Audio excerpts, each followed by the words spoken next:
The US is clearly supporting renewed Pakistan-India dialogue. What would the administration be willing to do and not do to move this dialogue process forward?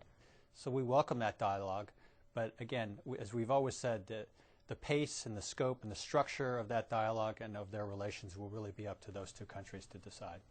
For example, Pakistan has been talking about greater US involvement in the Kashmir dispute, and they want the US to take a more active role in solving that.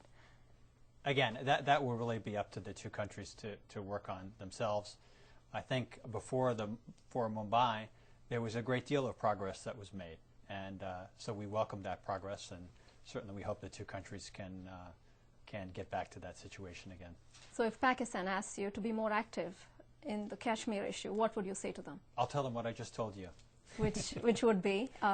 That it's up to the two countries to work on this together. India has concerns.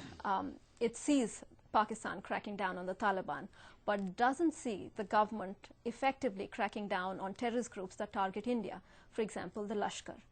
How can the US help?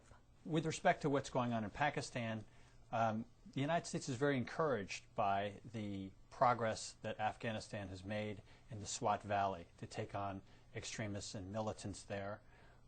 And we think it's encouraging as well that those actions have the support of the Pakistani people, and that those, in fact, have led to increased support for President Zardari and his team.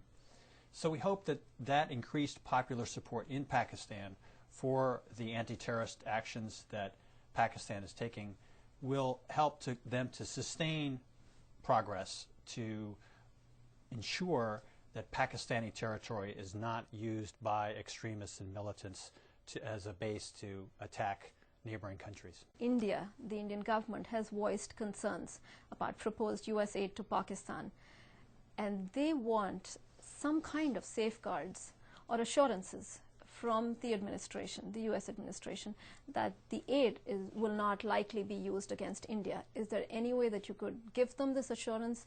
What are the safeguards in place that would help you determine how that aid is being used and if that aid is actually not being used against India? Well, first of all, I'd like to stress that if there's any new aspect to our aid to Pakistan is that we're going to have a much greater focus on economic assistance to Pakistan to help basically to help the government, to help itself, and to help the Pakistani people. So India obviously should not in any way be concerned about increased economic assistance to Pakistan. This will help to counter the extremist threat inside Pakistan, and that certainly benefits India. In terms of how it's going to be monitored, this is a subject of great scrutiny in our own Congress here, as you know. You follow the debates closely. And so there's a great focus in the U.S. Congress to make sure that the money that is allocated by Congress is spent for the purposes that is allocated.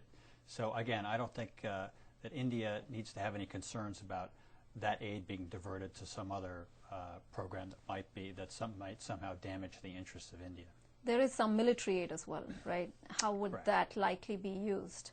And would there be transparency for the administration to be able to account or to get accounts of how that money is being spent? There will be, and again, the focus is exclusively on improving the counterinsurgency and counter-terrorist capabilities of Pakistan to fight the militants who are inside Pakistan, who are threatening Pakistan primarily, but also other countries such as the United States and India.